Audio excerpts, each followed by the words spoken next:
ನಮಸ್ತೆ ಸ್ನೇಹಿತರೆ, ನಾನು ನಿಮ್ಮ ಪ್ರವೀಣ್. ಗುರುಭಕ್ತಿ ಯೂಟ್ಯೂಬ್ ಚಾನಲ್ಗೆ ಸ್ವಾಗತ, ಸುಸ್ವಾಗತ. ನಾವು ನಕ್ಷತ್ರದ ಸೀರೀಸ್ ನೋಡ್ತಾ ಇದ್ದೀವಿ. ಒಂದೊಂದು ನಕ್ಷತ್ರದವರು ಪರ್ಮನೆಂಟ್ ಆಗಿ ತಮ್ಮ ಜೀವನದಲ್ಲಿ ಏನೇ ಸಮಸ್ಯೆ ಇರಲಿ, ಸಮೃದ್ಧಿಯ ಜೀವನ, ಅಭಿವೃದ್ಧಿಯ ಜೀವನ, ಏಳಿಗೆಯ ಜೀವನವನ್ನು ಜೀವಿಸಲು ಯಾವ ಒಂದು ಪರಿಹಾರವನ್ನು ಪರ್ಮನೆಂಟಾಗಿ ಮಾಡ್ಕೊಂಡು ಬರಬೇಕು. ನಾನು ಎಲ್ಲದರಲ್ಲೂ ಮೆನ್ಷನ್ ಮಾಡ್ತಾ ಇದ್ದೀನಿ ಪರ್ಮನೆಂಟ್ ಅಂತ. ಮತ್ತೆ ಕೇಳಬೇಡಿ ಎಷ್ಟು ಸಲ ಮಾಡಬೇಕು ಅಂತ. ಅರ್ಥ ಆಯ್ತಲ್ವಾ? ಸೊ ಈ ಬಾರಿ ನೋಡೋಣ ಕೃತಿಕಾ ನಕ್ಷತ್ರದವರು.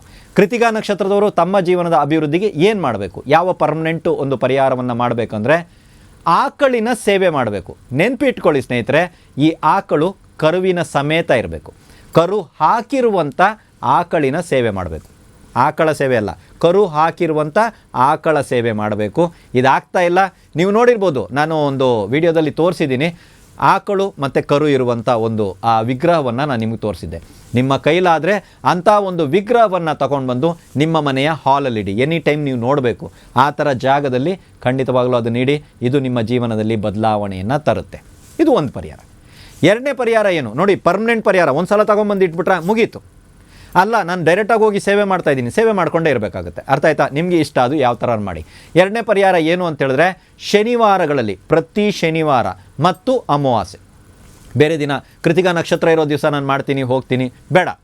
ನೀವೇನು ಮಾಡಬೇಕು, ಶನಿವಾರ ಅಥವಾ ಅಮಾವಾಸ್ಯೆನಲ್ಲಿ ಏನು ಮಾಡಬೇಕು ಅಂತ ಹೇಳಿದ್ರೆ, ಆಂಜನೇಯ ಸ್ವಾಮಿಯ ದೇವಸ್ಥಾನಕ್ಕೆ ಹೋಗಿ ನಿಂತ್ಕೋಬೇಕು. ಆಂಜನೇಯ ಸ್ವಾಮಿ ದೇವಸ್ಥಾನದಲ್ಲಿ ನಿಂತ್ಕೊಂಡೆ ಹನುಮಾನ್ ಚಾಲೀಸು, ಬಜರಂಗ್ ಬಾಣ, ನಿಮ್ಗೆ ಯಾವ್ದು ಬರುತ್ತೋ ಅದನ್ನು ನೀವು ಪಠಿಸ್ಬೇಕಾಗತ್ತೆ.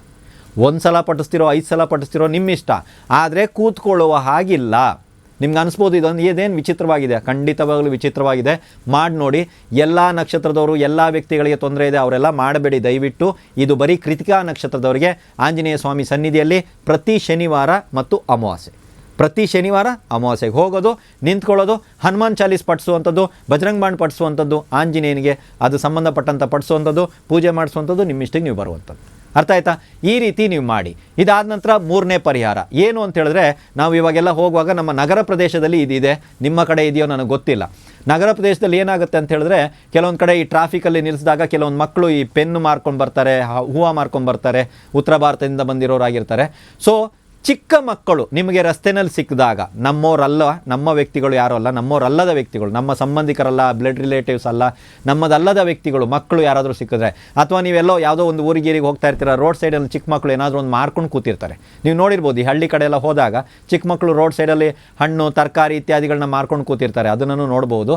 ಇಲ್ಲ, ಏನಾದರೂ ಮಾರ್ತಾ ಇದ್ದಾರೆ ಅಂದರೆ ಅವರಿಂದ ಅದನ್ನು ಖರೀದಿ ಮಾಡಿ. ಏನೂ ಇಲ್ಲ ಗುರುಗಳೇ, ಅದೊಂದು ಮನೆಗಿನೇ ಕಟ್ತಾ ಇದ್ದಾರೆ, ಯಾವುದೊಂದು ಬಿಲ್ಡಿಂಗ್ ನಡೆಸ್ತಾ ಇದ್ದಾರೆ, ಅಲ್ಲಿ ಕೂಲಿಕಾರರ ಮಕ್ಕಳಿದ್ದಾರೆ, ನಾನು ನೋಡಿದೆ, ಅವ್ರಿಗೆ ಏನಾದರೂ ತಿನ್ನೋದಕ್ಕೆ ಕೊಡಿಸಿ. ಏನಾದರೂ ಬಿಸ್ಕೆಟೇ ಕೊಡಿ, ಇದೇ ಕೊಡಿ, ಅದೇ ಕೊಡಿ ಅಲ್ಲ. ನೋಡಿ, ಮಾರ್ಕೊಂಡು ಬಂದಂಥ ಮಕ್ಕಳ ಹತ್ರದಿಂದ ಖರೀದಿ ಮಾಡಿ.